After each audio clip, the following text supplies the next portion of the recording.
Ce qu'il y a quand même de pénible à lire dans votre livre, si vous dites que votre première envie de suicide, eh bien, elle est arrivée quand vous étiez en Belgique. Oui. Et ça, c'est notre administration qui vous a mise dans cet état-là, non? Oui, je crois. Parce que moi, je me sentais capable de travailler, de gagner ma vie. Et j'avais l'impression qu'on ne voulait pas que je travaille, qu'on me forçait à dépendre de l'aide sociale belge, alors que je veux travailler. Et c'est ça que je n'acceptais pas. Parce que je me disais encore une fois ma dignité bafouée. Et par la même société qui ne veut pas que j'évolue, je n'accepte pas. Mais en même temps, je n'avais pas de force pour lutter. Et je me suis dit, autant me suicider si je n'ai pas de solution, mais je refuse de dépendre du CPAS toute ma vie. Et il y a même une assistante sociale qui m'a dit, mais Yolande, il faut accepter que tu es vraiment bizarre, parce que les autres aiment le CPAS, et on discutait beaucoup. Elle était géniale, cette femme. Je l'aime beaucoup. Et puis, vous êtes entrée dans un home du CPAS à Etterbeek pour vous occuper de personnes âgées. Oui. En tant qu'aide-soignante, on dit souvent chez nous. Oui, bien sûr. Parce que votre diplôme... Parce que mon diplôme n'était pas accepté. Je l'ai même dit au ministère. J'ai dit, mais c'est quand même bizarre. Vous avez accepté que je fasse un stage. Et en ce moment-là, j'étais infirmière. Vous reconnaissez mon diplôme d'infirmière? Parce que je n'avais pas besoin de travailler en Belgique. Et maintenant que je suis en Belgique, que j'ai soigné beaucoup de Belges, j'en ai endormi alors que je n'étais pas médecin. Et je n'ai pas eu de mort sur table. Mais maintenant, je ne peux même pas faire une injection ou donner un comprimé. C'est quand même drôle. Vous supportez aussi cette situation? Vous savez, j'ai trouvé une autre façon de servir l'humanité. C'est ce que je fais aujourd'hui. Et j'en suis fière. Oui, mais déjà dans votre home, vous serviez parce que je les aime encore. Des fois, j'ai envie d'aller les voir, parler avec eux, mais je n'ai pas le temps. Je pense que le contact humain, mine de rien, je l'aime beaucoup. J'aime l'homme. Vous aviez une grande écoute, même là-bas dans votre dispensaire déjà, non? Mais bien sûr, parce que pour moi, si on veut vraiment être un vrai humain, il faut se mettre dans la peau de l'autre. Mais ces personnes âgées vous ont redonné le goût de vivre aussi, non? Oui, beaucoup. La chaleur humaine, j'en avais aussi besoin. C'est pour cela que je dis, quand on aime, on reçoit plus qu'on nous donne. Mais c'est difficile de s'en rendre compte. Ces personnes m'ont redonné beaucoup d'amour que j'attendais et que je n'avais pas avec d'autres personnes. Pour témoigner, vous utilisez, si j'ose dire, c'est un vilain mot utilisé, mais vous utilisez quand même différents moyens. Il y a vos livres, on l'a dit. Il y avait d'abord La mort ne veut pas de moi, et puis il y a ce dernier livre qui s'appelle N'aie pas peur de savoir, aux éditions Lafon. Et savoir, c'est savoir pourquoi il y a eu ce génocide, c'est ça. Vous nous demandez d'essayer de comprendre. Vous-même, vous essayez de comprendre. J'essaye de comprendre, mais au fur et à mesure que je travaille là-dessus, je me rends compte que c'est trop fort de demander à quelqu'un qui n'a pas vécu de comprendre. Parce que moi-même, je suis tout le temps en train de me dire pourquoi, et je n'ai pas encore de raison. Et je passe pour vous dire que n'aie pas peur de savoir. Aujourd'hui, j'ai reçu une lettre de chez Lafon qui me dit qu'il est sorti un livre de poche chez J'ai lu. Ah, formidable. Oui. C'est une bonne nouvelle. Oui, je l'ai vu, il est beau, petit. Mais vous voyez l'enfant, par exemple, qui est là. L'enfant cache son visage. Et ce sont nous, les adultes, qui cachons notre visage à la vérité. Mais il faut l'assumer. Ce n'est pas en se cachant le visage que la vérité n'est plus la vérité.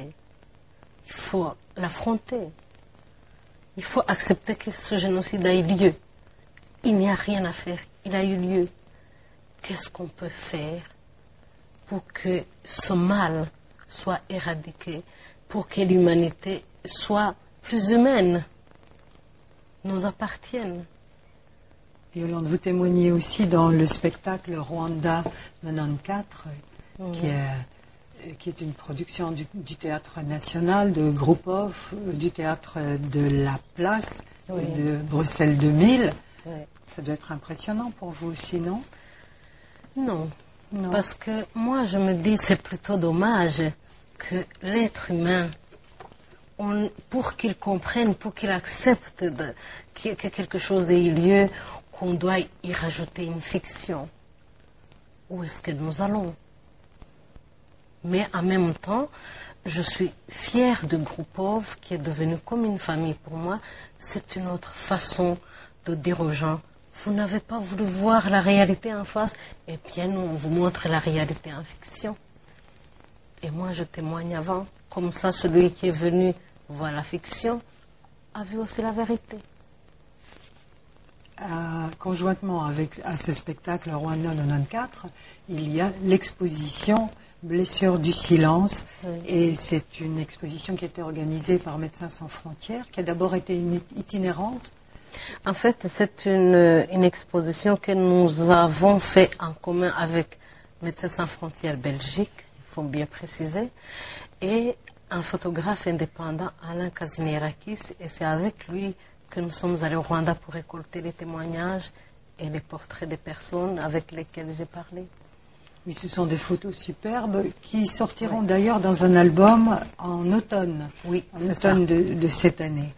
Et donc vous êtes reparti là-bas au Rwanda pour aller à la rencontre aussi bien des victimes, donc des rescapés du génocide, mais aussi pour aller à la rencontre des génocidaires. Et si vous voulez, on va regarder quelques-unes de ces photos qui sont très belles, impressionnantes parfois, mais touchantes aussi. Ah oui. Ça, c'est Alice. Alice, elle a un enfant là dans les bras. Dans un bras parce que l'autre est coupé. Elle a un bras coupé, oui. Elle avait, Alice, je crois aussi, un bébé, mais qui est mort. Qui a été tué pendant le génocide. Parce qu'on a joué avec lui comme avec un ballon. Oui. Alors, dans Sia, c'est une veuve Hutu. Oui, elle était mariée à un Tutsi. Et maintenant, elle travaille au site où a été assassiné son mari. Elle s'attache à ce site. Et elle a toujours ses enfants. Elle est vraiment triste. Et c'est le cas des femmes Hutu qui étaient mariées aux Tutsi. Elles ne peuvent pas se replier sur d'autres veuves parce qu'ils disent « Mais toi, tu es Hutu, tu n'as aucun problème. » Donc, ce sont des femmes qui souffrent et qui sont vraiment au milieu. Mais actuellement, les autres veuves les acceptent comme une association que j'ai été voir dans Gitarama.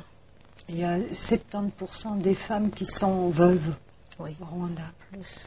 Plus même. Peut-être de 18 à 80 de veuves.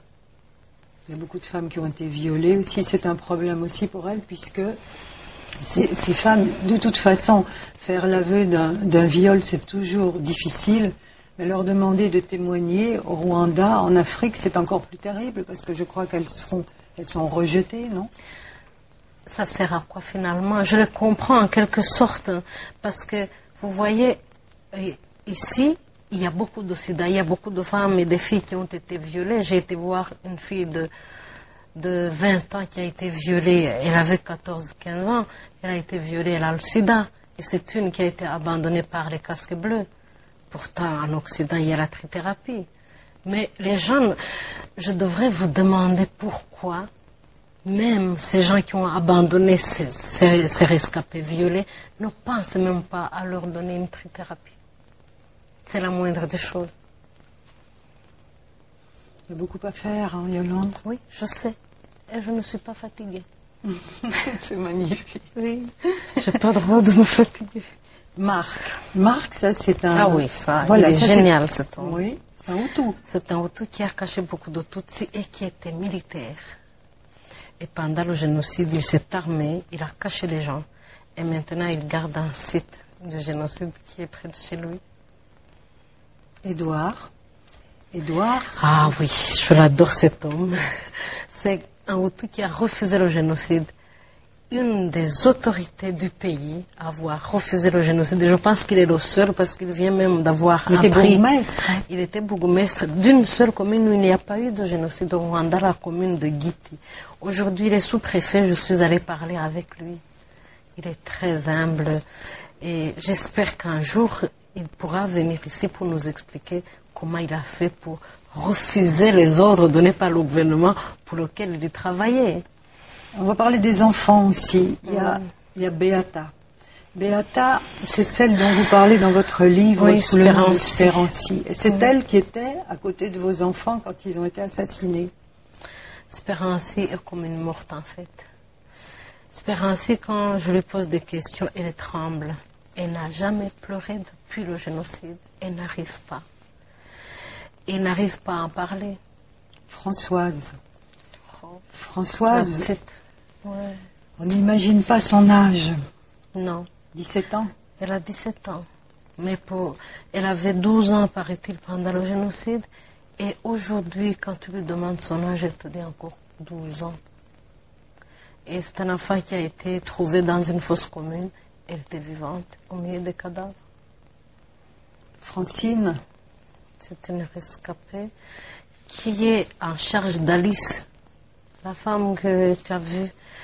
Elle avait 9 ans quand elle a perdu tous ses parents et elle a été recueillie par une famille de rescapés, mais qui n'arrive pas à lui donner ce dont elle a besoin. elle ne va plus à l'école. Depuis le génocide, elle n'est plus retournée depuis l'âge de 9 ans. Jean Damascène. Oh. Cet enfant a enterré une femme vivante. Et Il avait 13 ans. oui, il avait 13 ans, il a enterré une femme vivante. Et on sent qu'il est vraiment blessé par cela.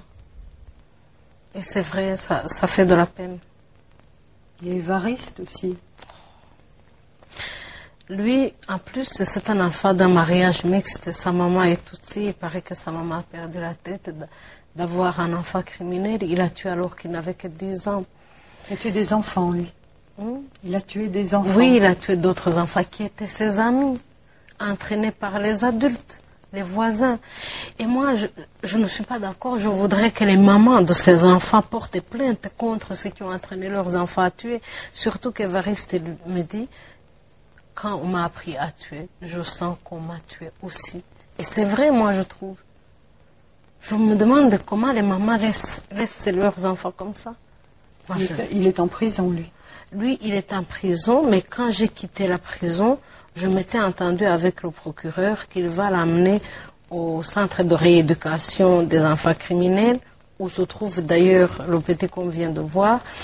Et il m'a dit que c'est parce qu'il y a encore l'enquête sur sa colline qu'il va aller en rééducation comme d'autres enfants.